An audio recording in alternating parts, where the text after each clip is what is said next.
ప్రస్తుతం ఏదైతే సమస్యలు వచ్చాయో ఆ సమస్యల పట్ల ప్రస్తుతం రాష్ట్రానికి సంబంధించింది ఉచితంగా చేసిస్తాము అన్న ప్రభుత్వాలు ఈరోజు 14% LRS ఫీజు విధించి నానా ఇబ్బందులకు గురి చేస్తున్నది. ఈ విషయంపై అనేక కేసులు కూడా కోర్టులో పెండింగ్లో కూడా వచ్చేసాయి. ఈ నేపథ్యంలోనే ఇప్పుడు ప్రస్తుతం ఉన్న వాతావరణంలో LRS రద్దు చేస్తాము, LRSకు సంబంధించిన మేము ఖచ్చితంగా మీరు ₹1 కూడా కట్టవలసిన అవసరం లేదు అని చెప్పిన గత ప్రభుత్వం ఇప్పుడు ఈ విధంగా ప్రకటించడంతో అనేక ఇబ్బందులు పడుతున్న విషయంపై మీరు యాజ్ ఏ హైకోర్టు న్యాయవాది మీరేమంటారండి? టెక్నికల్ గా ఆలోచించితే సార్, ఇదివరకు మన బ్రదర్ మాట్లాడినట్టుగా రెవెన్యూ డిపార్ట్మెంట్ లో కరెక్షన్స్ ఉన్నాయి. దాని తర్వాత రెవెన్యూ ఆఫీషియల్స్ సరిగా వర్క్ చేస్తలేరు. అండ్ దాని తర్వాత ఏదైతే ఈ గత ప్రభుత్వం అన్నది దానికి వ్యతిరేకంగా ఈ ప్రభుత్వం మాట్లాడేసి ల్యాండ్ రెగ్యులరైజేషన్ స్కీమ్ అనేది తొలగిచ్చేస్తానని చెప్పేసి ముఖ్యమంత్రి గారు మాట్లాడిన మాటలు అంటే ఇప్పుడు మాట్లాడుతున్నారు. అంటే గత ప్రభుత్వంలో జరిగినవి అన్ని కూడా మనము ఇప్పుడు గుర్తుపెట్టుకోవాలి. ఫస్ట్ ఇన్స్టెన్స్ లో లాస్ట్ ప్రీవియస్ గవర్నమెంట్ లో ఏదైతే LRS స్కీమ్స్ అనేది ఇంట్రొడ్యూస్ చేసిన తర్వాత ల్యాండ్ అంటే అనాథరైజ్డ్ లేఅవుట్ వేసిన వాళ్ళు ఎవరెవరైతే ఉన్నారో వాళ్ళందరికీ కూడా అంటే ఇప్పుడు ఈ రోజు జరిగేది కాదు, ఇది కొన్ని ఇయర్స్ బ్యాక్ నుంచి లేఅవుట్స్ వేస్తూ ఉన్నారు. లేఅవుట్స్ వేసిన తర్వాత ఆబ్వియస్లీ గ్రామ పంచాయతీ లేఅవుట్స్ కు ప్రాపర్ అథరైజేషన్స్ ఉన్నాయి. అండ్ దాని తర్వాత ఇప్పుడు మనం మాట్లాడుతున్నట్టుగా ఈ FTL కానీ లేదంటే కనుక ఈ బఫర్ జోనింగ్ లో కూడా చాలా మటుకు కన్స్ట్రక్షన్స్ జరిగినాయి మనకు తెలిసింది. దాన్ని ముఖ్యమంత్రి గారు ఇనిషియేట్ తీసుకొని ఈ హైడ్రా అన్న ఒక కాన్సెప్ట్ ద్వారా అవన్నీ కూడా కూల్చివేయడం జరుగుతా ఉన్నది. సో ఇప్పుడు మోర్ పర్టికులర్లీ ఇప్పుడు ల్యాండ్ రెగ్యులరైజేషన్ చేయడం వల్ల 14% ఆఫ్ ద ట్యాక్సెస్ గవర్నమెంట్ కట్టాలంటే ₹1,14,00,000 కట్టాలని చెప్పి ఇది వరకు బిల్డర్స్ అసోసియేషన్ ప్రెసిడెంట్ ఎవరైతే మాట్లాడుతూ చెప్పుకుని రావడం జరుగుతుంది.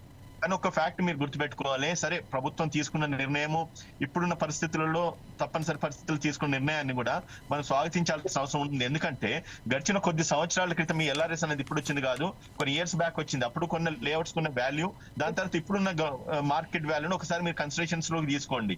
దాని తర్వాత ఒక్కసారి ల్యాండ్ రెగ్యులరైజేషన్ అయిన తర్వాత అప్పుడున్న మార్కెట్ వాల్యూకు ఇప్పుడు మనం మార్కెట్ లో అమ్మబోయే వాల్యూ చాలా అబ్నార్మల్ గా పెరుగుతా ఉన్నది. అది కూడా కొంచెం బిల్డర్స్ అర్థం చేసుకొని కోఆపరేట్ చేయాల్సిన అవసరం ఉంటుంది. మోర్ పర్టికులర్లీ ఈ రెగ్యులరైజేషన్ ప్రాసెస్ డిలే ప్రాసెస్ ఒకటి అయితే ఉన్నది. దాన్ని మనము ఎట్టి పరిస్థితిలో కొంచెం కోఆపరేట్ చేయాలి ప్రభుత్వానికి.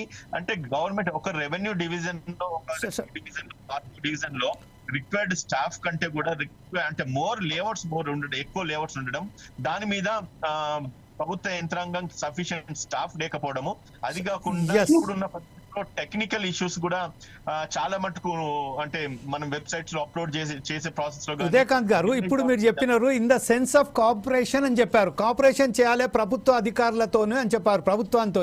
ఆ విషయంలో ఇప్పుడు ఒక సెన్స్ ఆఫ్ కోఆపరేషన్ లో మనం 3 నెలలు ఒకవేళ కనుక మనం LRS గురించి ఒక అధికారి దగ్గరికి వెళ్తే అతను అక్కడ ఈ ల్యాండ్ ఏదైతే ఉన్నదో బఫర్ జోన్లో ఉన్నది, లేకపోతే అది FTL జోన్లో ఉన్నది, దీనికి సంబంధించిన మీరు NOC రండి అని చెప్పినప్పుడు అతను రెవెన్యూ అధికారుల దగ్గరికి వెళ్తున్నాడు. ఈ నేపథ్యంలోనే కనీసం దానికి సంబంధించిన 3 నుంచి 6 నెలల సమయం పడుతుంది.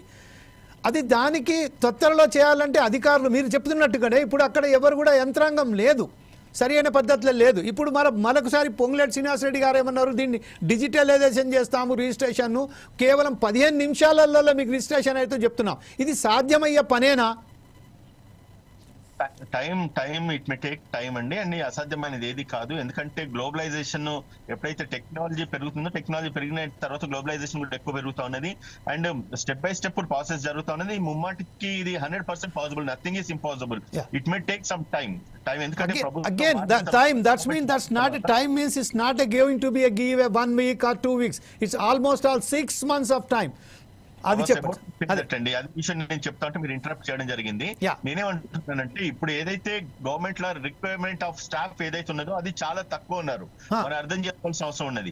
ఎప్పుడైతే సఫిషియెంట్ స్టాఫ్ ఉండి లేకపోతే మనకు అనుకున్న టెక్నాలజీ ఏదైతే ఇప్పుడు ఆన్లైన్ సర్వీసెస్ అంత క్విక్ గా ఫంక్షనింగ్ చేస్తే ఎటువంటి డిలే ప్రాసెస్ కూడా ఉండదన్న విషయాన్ని కూడా గమనించాల్సిన అవసరం ఉన్నది. ఇప్పుడు అట్లా మీకు మాట్లాడుకొస్తే గవర్నమెంట్ లో ల్యాబ్సెస్ ఎట్లా అయితే ఇప్పుడు మనకు కనబడతా ఉన్నదో దాన్ని ప్రభుత్వం ఖచ్చితంగా ముమ్మాటికి అడ్రస్ చేస్తుంది.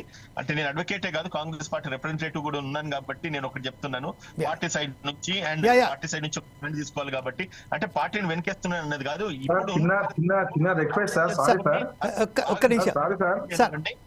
ఇప్పుడు మన మిత్రులు ఉదయకాంత్ గారు మనకు సంబంధించిన ఇప్పుడు బీజేపీ నాయకులైనటువంటి అవకాశం దొరికిందని చెప్పేసి తప్పు పట్టే ప్రయత్నం చేయకండి. Right, okay, right sir.